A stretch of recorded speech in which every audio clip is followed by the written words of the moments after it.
Coach, that seemed like a pretty roller coaster of a game. How were you in the dugout over the course of those 9 innings? Well, I tried to stay calm because I think the leader of a team needs to be calm, but I think I was pretty intense at times too because I think the team responds to that as well. So all the credit goes to those kids in that dugout. Kept fighting and fighting and fighting, and they battled. Nobody can say this team doesn't battle.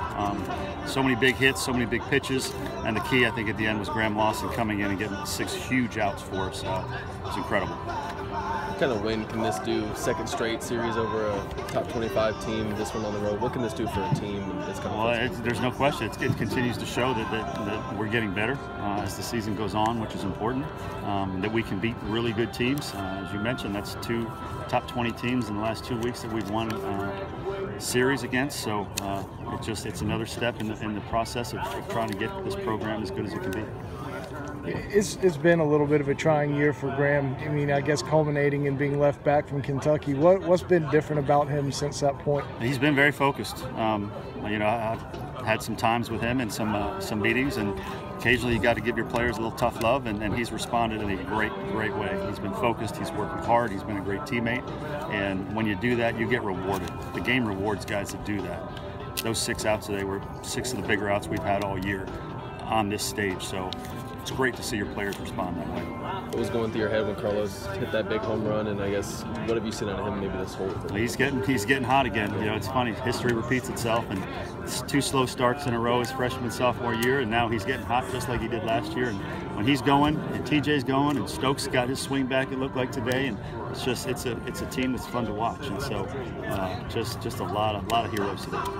Yeah, Hunter gave you that big at bat there to get the sac fly. What have you seen out of him? And I guess he's nursing a little bit of a back injury. How's he physically? Yeah, I mean that's the thing. We're not 100% healthy right now because he's nursing his back and Rowe's still nursing the knee. But guys with heart play through it, and they just find a way to still get it done. So just guys you really enjoy coaching because they want to win and they'll do whatever it takes to win. And even when they're not 100%, they just give you everything they got.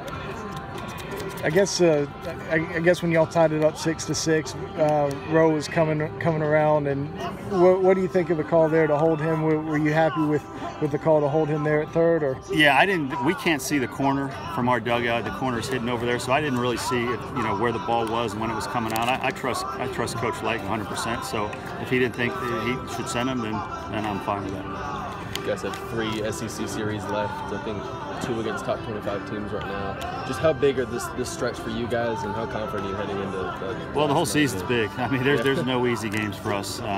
Whether it's been Tuesdays all year or whether it's playing in the SEC on the weekend, there's nothing easy. We're not asking for it to be easy. We're just showing up to play as hard as we can every day. And some days it doesn't go our way, and some days it has. And obviously, as of late, we've been playing really good baseball. So we'll enjoy this. We'll have a 7-hour ride home on the bus, watch some movies. Guys will continue to study and get ready for exams, and then we'll focus on next week.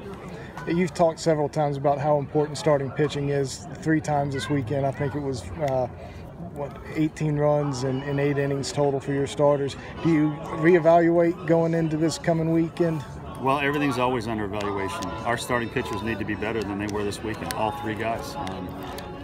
You're only as good as your starting pitching. Our offense was able to bail them out 3 of our last 4 games, but they need to be better, and everything will always be under evaluation. So some guys step up. If some guys aren't doing as well as they can or should, we'll continue to evaluate everything.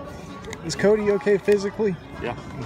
Is there one thing you could maybe pinpoint with the starting pitching as to why they didn't, or was it kind of different stuff? They're falling behind. I mean, their command needs to be better, period. You can't pitch in this league without command, and so all of their command was not quite what it can or should be. So they need to get their control and their command back under control. What's the week like for you with no midweek game with preparing these guys? What do y'all do during exam week? Well, I mean, we'll have some workouts just to make sure we stay sharp, but there's limits on what you can do. They need to focus on their final exams and finish strong academically. It allows us as coaches to maybe get out and watch some high school games and do some recruiting. But it's continued forward. It's a 24/7 job, so we'll continue with that as coaches, and then our players will split their time between being prepared for exams and still staying sharp with baseball. And what what did you see from Eddie today? I saw a gamer. I saw a gamer. He did just enough to keep us in the game, like he's really good at it. I think that's a really good role for him right now. He steadies the ship, and it gives our offense a chance to get rolling again. That's what he did again today. All right. Thanks.